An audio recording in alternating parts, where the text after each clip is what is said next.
that is, for our intents and purposes, it works slightly differently. Here's how we might define it. Okay? A provision in a purchase contract allowing for incremental increases in the offer price up to a predetermined amount, based on and evidenced by competing offers.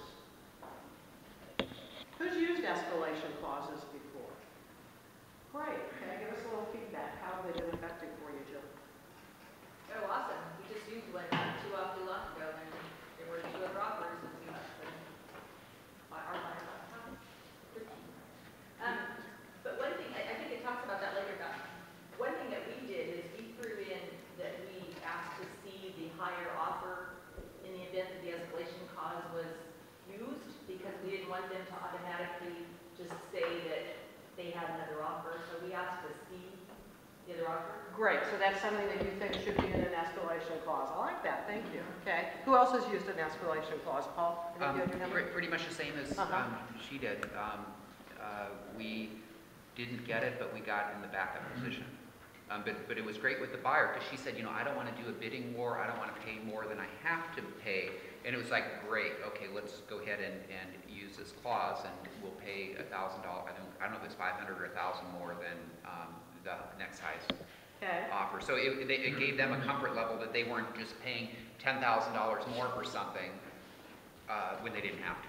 Okay, great. So you used it to have your buyers express a price, yet not have them have to go entirely up to that price, correct? Correct. Okay, great. So it's something that we would use with our buyers, right? So we actually have it. Has anybody else used one that they wanted to share in experience?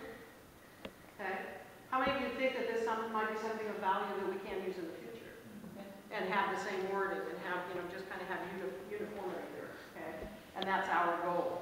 Okay, here, and again, it explains it in here. The escalation clause do one of 2 things. I'm taking you down to the second or the third paragraph here on the second page here. Mr. and Mrs. Buyer, okay, I'm sorry, without an escalation clause, Mr. and Mrs. Buyer do one of 2 things. They automatically increase their price to the highest they are willing to pay for the property, or they offer less than they might actually pay and gamble on what the other buyers are offering. So, of course, that means they could possibly overpay or pay more than they have to, or they might, what? Not pay enough and lose it. Thank you, Jan. Exactly right. And so our goal is to make sure that they pay only what they need to pay and they don't lose out on the property, correct? So, with an escalation clause, Mr. and Mrs. Buyer are able to offer what they might really want to pay for the house, yet they might not have to go up that high. So you're saving them money, and that's our purpose, correct? Okay. So what we're going to do then is we're going to talk, actually it's kind of funny on the bottom. I didn't print the rest of it because it was all responses to the blogs, but we do want to make sure that we do actually have something, can you pass the cup for me? Have something that does actually address exactly what you were saying, Jill. So what we've done is we're talking, as our policy, anytime that we put together forms that we will be using here in the office, we go through our attorney. And so, in cooperation with him, we put some wording together that we wanted to go through today, and actually have a form for you where you will be able to use it. So that's a little bit of what we're going to talk about now.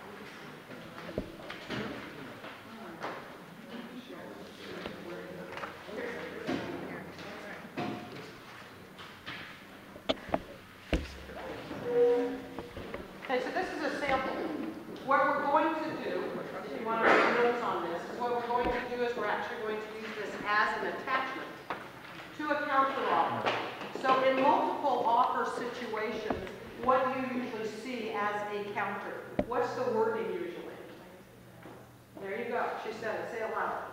Highest and best. Louder. Highest and best. Did you hear it, Jerry? I hate those counter. Okay. Yeah. Highest and best, right? Is that what we get? How many of you have experienced a counter offer that goes highest and best? Oh, we got some hands coming up now. How many of you think that we're seeing a shift in the market to where this is going to continue to happen? Okay. So what we want to do is we want to counter that highest and best and protect our buyer from spending too much money, correct? Okay, so would that be a situation that you would use this? Yeah. Okay. Yes? Yes. No? Yes. Okay. All right. Okay. Do you feel that in having an escalation clause, something like this, as we go over it, then is going to be a tool that you can put into your toolbox? Yes. Okay, so let's talk about it, let's go over it. Purchase price to be. You get to put that in, correct? Provided, however, in the event of a bona fide competing offer, the buyers will pay blank. That's what you were saying, Paul, when you said 500,000, 2,000. That's buyer's choice, isn't it? What they want to pay over the next offer, the other offer. Over the highest offer net up to a purchase price of. Okay. So why did we put that first part in? When in fact you counter with an escalation clause, do you feel that there's sometimes times where you might want to increase that price that you originally gave them when in fact you gave them your offer? You might. So we put it there. So you get to, this is just kind of a fill in the blanks. Who likes fill in the blanks? Yeah. Okay. All right. So that's what we're doing. So then what you want to do though is you want to put a price, an ending price, correct? So we want kind of what we're offering. We will escalate up to and have then the ending price. So we want it to flow with what your buyers have decided that they will do. They will give that top price, but they're not going to go there unless they have to, correct? That's the intent of this. In the event of an escalation, sellers shall forthwith, upon acceptance of this counteroffer, here we go, Jill, provide buyers with a copy of the competing purchase contract giving rise to the escalation. So if we were to put it into the right terms, that we would understand what's happening. We get to see the high step. There you go. Yep. Show us the proof. Right? Okay.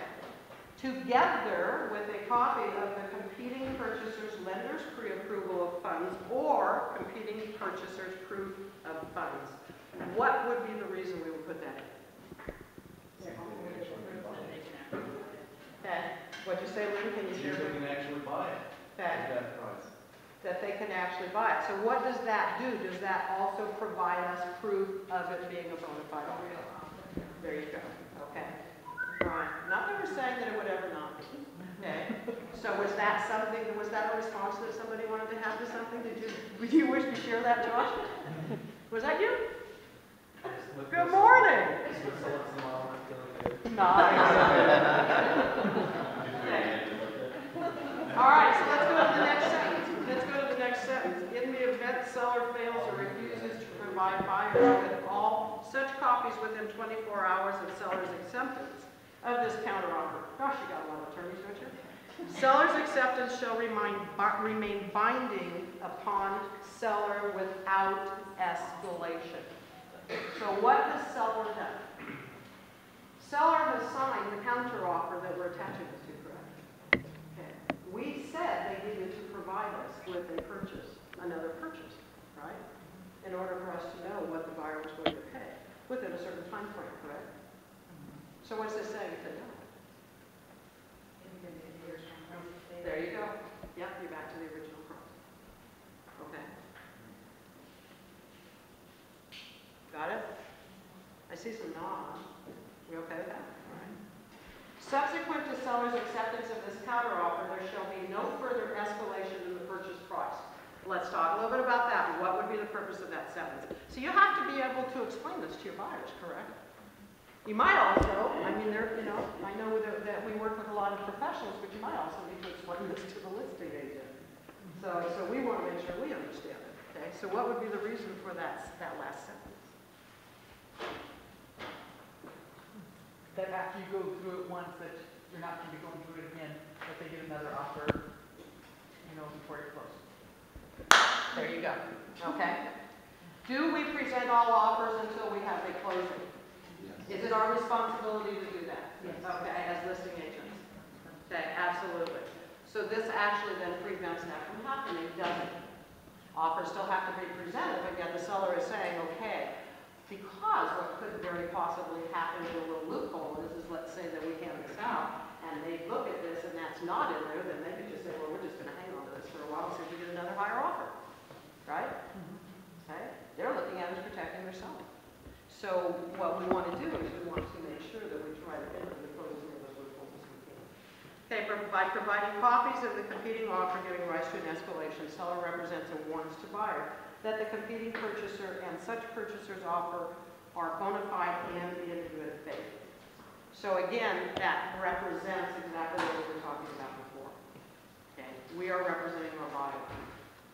Now, that being said, who thinks this would be of value?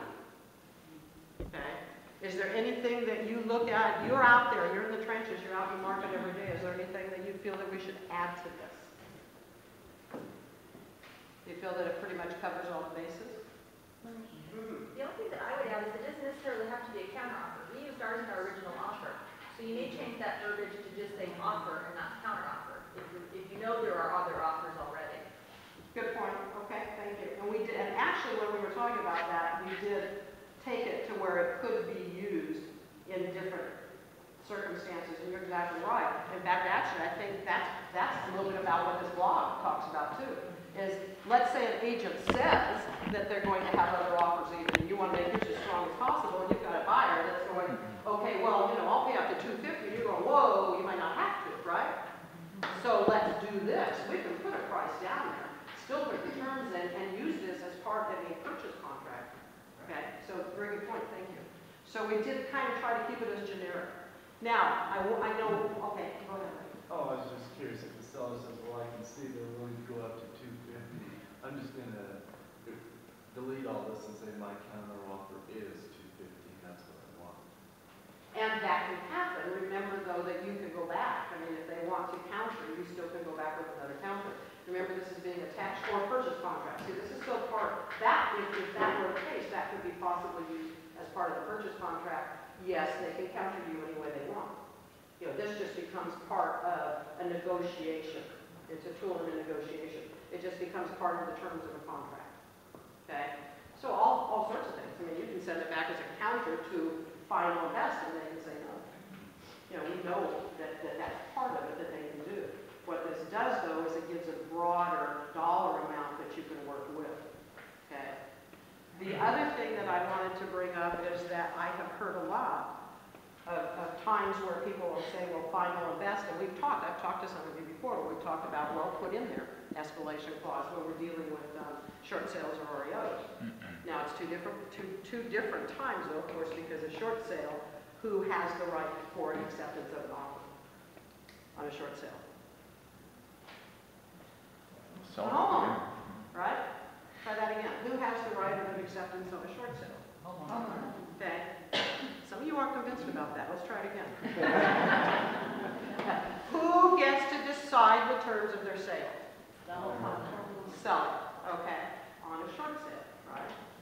All right. Then they have to get acceptance from the bank as far as the lending part of it. Yet the seller can still do that, right?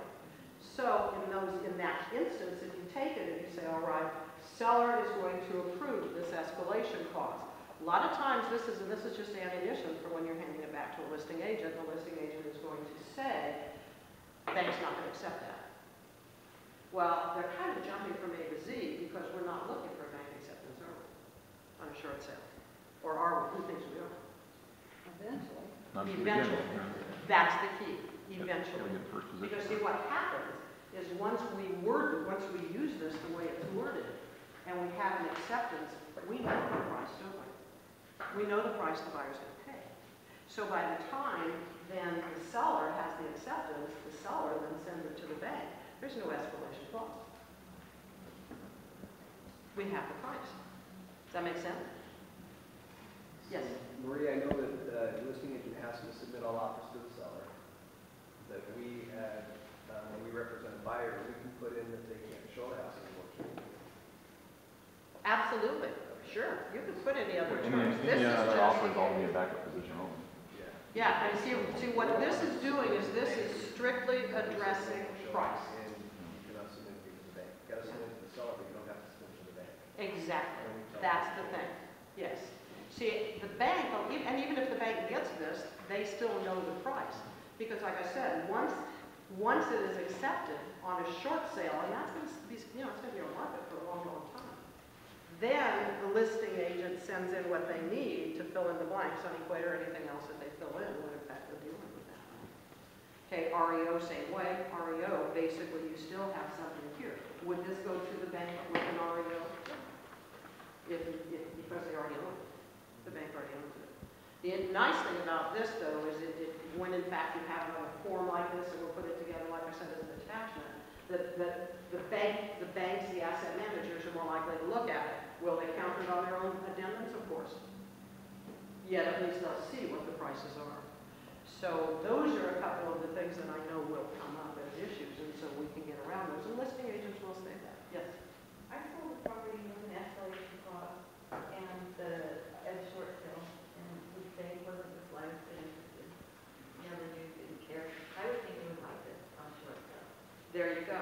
Thank but you. it wasn't even an issue. Yes. Because very possibly with some of the things that we've run into with other listing agents, what will they automatically say to you? Oh, the bank won't do that. Sounds like you've experienced that. Yeah, okay. They will. They'll say, oh, the bank won't accept that. Well, let's try, okay? Let's go. Let's do it. Let's let the bank decide what they're going to accept.